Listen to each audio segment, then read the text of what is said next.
Kung kaya ko, kaya mo rin. Hey. Today is day 7 of my 100 days of consistency. And here's the quote that you might need to hear today.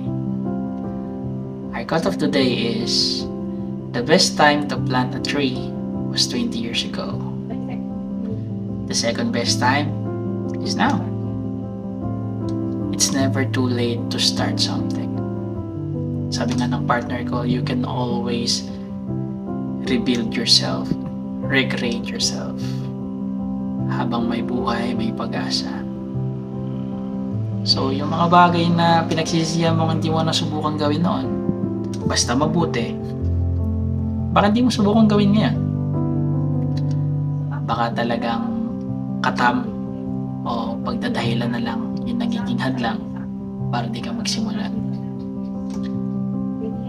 Ngayon pa lang day 7 na ako. Kung kaya ko, kaya mo rin. That's it for today.